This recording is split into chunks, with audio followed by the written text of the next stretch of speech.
à tous et bienvenue sur la chaîne Entre Brushing et Cuisine. Aujourd'hui je vous retrouve dans un endroit un peu particulier puisque vous êtes sur mon balcon. En effet aujourd'hui on ne parle ni brushing ni cuisine, rien à voir avec la choucroute, puisque je vais faire une tête de lit. En fait je voulais faire ma tête de lit à moi toute simple et je me suis dit que ça pourrait être sympa de vous montrer comment je vais faire et de faire un DIY avec vous, donc un do it yourself comme on dit avec mon accent anglais parfait.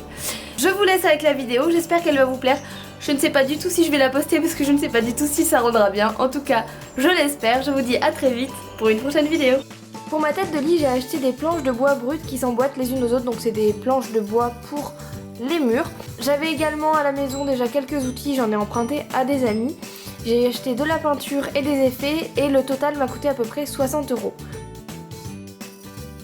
On commence par mettre les planches verticalement pour mettre des marques où vous souhaitez les découper. Ma mesure maximum à moi était d'1,30 m, mais ça dépend bien sûr du goût de chacun.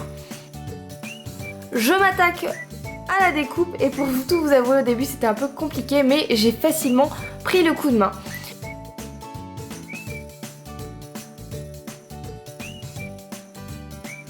Donc je répartis ensuite mes planches de bois de nouveau verticalement et j'essaye d'harmoniser la tête de lit avec les différentes hauteurs de planches. J'ai formé certaines parties des planches avec des chutes d'autres. Elles s'emboîtaient les unes aux autres, donc c'était assez facile, mais soyez vigilants tout de même. N'oubliez pas non plus de poncer les extrémités de vos planches de façon à ne pas avoir de petits copeaux de bois qui pourraient faire des échardes ou se mettre un peu partout chez vous, dans vos murs, ou même compliquer tout simplement la phase de peinture. Comme vous pouvez le voir, j'ai donc des planches qui peuvent s'imbriquer les unes aux autres, mais d'autres que j'ai coupées comme celle-ci, et dont j'ai fait, comme je vous le disais, une planche avec deux chutes d'autres planches.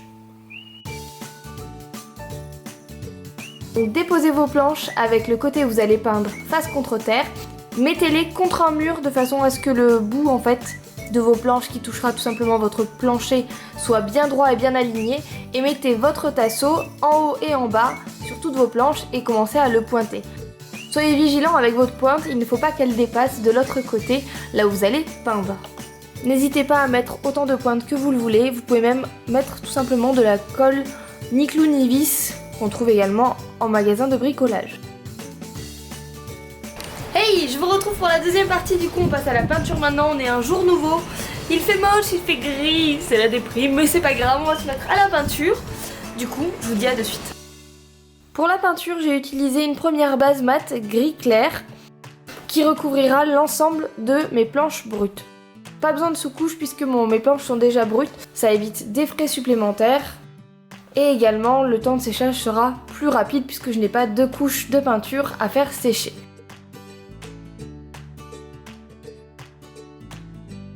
J'applique d'abord en gros ma peinture au rouleau, puis je vais faire les finitions avec un pinceau.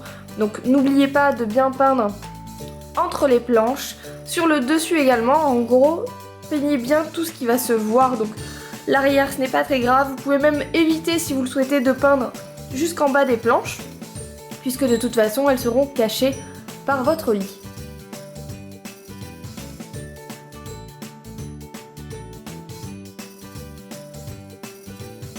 Une fois que c'est fait, laissez sécher au moins 3-4 heures suivant le type de peinture que vous aurez acheté. Maintenant passons aux effets. Donc j'ai choisi une peinture Cholet, un peu style craie, et une patine également, plus noir graphique pour donner un peu de relief à mes planches. J'ai utilisé des pinceaux pour ces techniques et également du sopalin ou un tissu pour un peu patiner. Voilà un peu le rendu que ça peut donner sur une planche test que j'ai fait au préalable. Vous pouvez ainsi vous entraîner pour ne pas faire de bêtises le moment venu.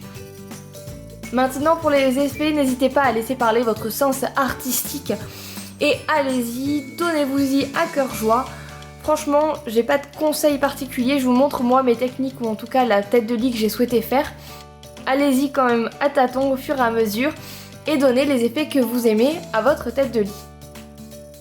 J'ai pris pour ma part une peinture assez légère en termes de base. Elle permet de quand même voir l'aspect du bois et c'est ce que j'avais vraiment envie. J'ai fait moi-même des tests sur des planches en amont. Je vous avoue que j'y suis allée vraiment à l'inspiration.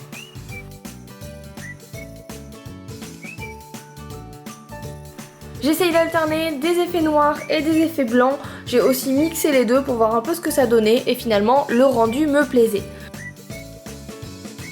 N'hésitez pas à prendre du recul pour regarder votre tête de lit et ainsi vous donner une bonne idée de ce que ça rendra en globalité.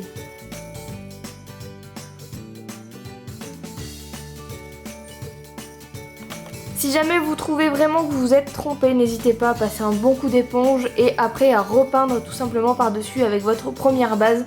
Je pense que c'est complètement possible.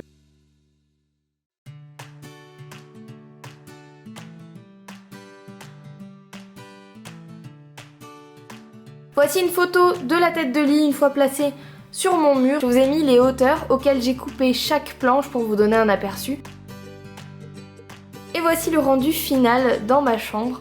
Donc je trouve que c'est un rendu assez harmonieux. J'ai voulu des couleurs dans les gris pour contraster avec un mur blanc. Et en plus la tête de lit sent la noix de coco puisque la peinture de base avait une odeur noix de coco, donc au top. J'espère vraiment que cette vidéo vous a plu. En tout cas n'hésitez pas à reproduire cette tête de lit si c'est le cas. Je vous dis à la semaine prochaine pour une nouvelle vidéo. Salut!